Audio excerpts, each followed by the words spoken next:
Let me come to the second point of the second part of my presentation this morning, ladies and gentlemen, and it is this: apart from domestication that is going ahead and getting ourselves to do a better job of ourselves, or portraying ourselves, of African Governance Report, as well as the Mo Ibrahim Indicator, is this: that you as members of the press will be deliberating on the subject of elections and the management of ethnic diversity in Africa, using the AGR as a background information document.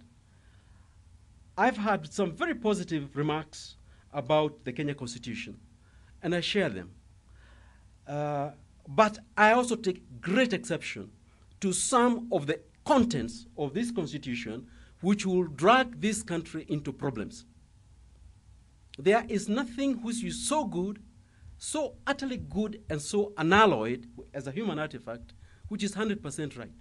Maybe when you get to heaven, the Constitution there will be 100% right. Any one of those created down here will have risks, because anything that has benefits also comes with risks.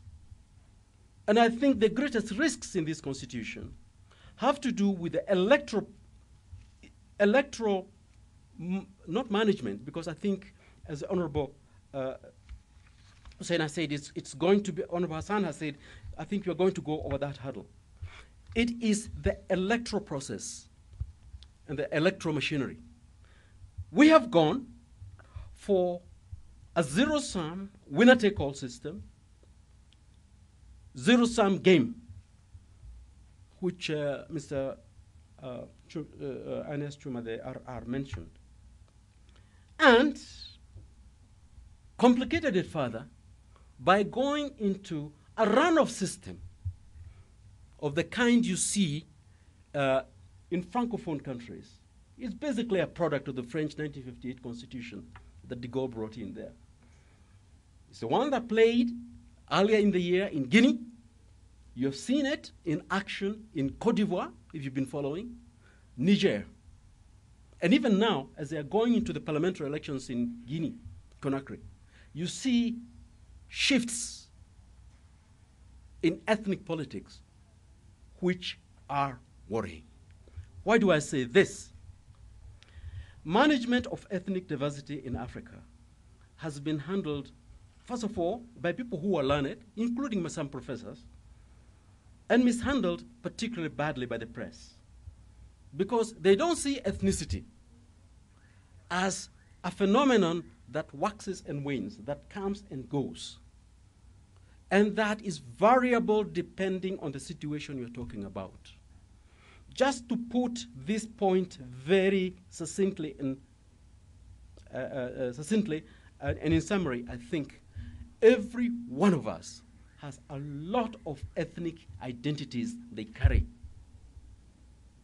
Being black, being Kenyan, being your ethnic Kenyan so-called tribe, being East African, being African, being a black in a white-dominated world, and so on.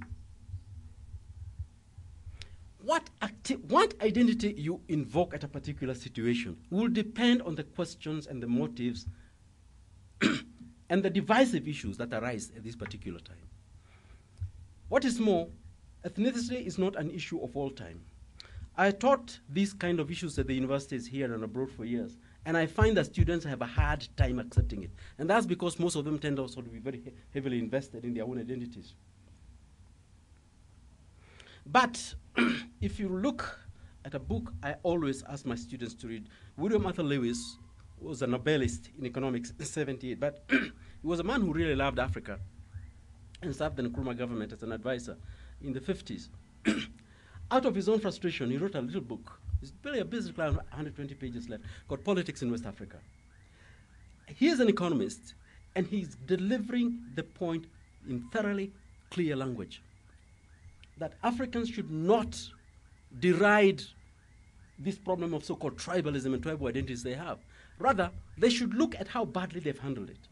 And one of the worst ways of handling it is the zero-sum game majoritarian system that Kenya has adopted in this constitution that I'm terribly critical of.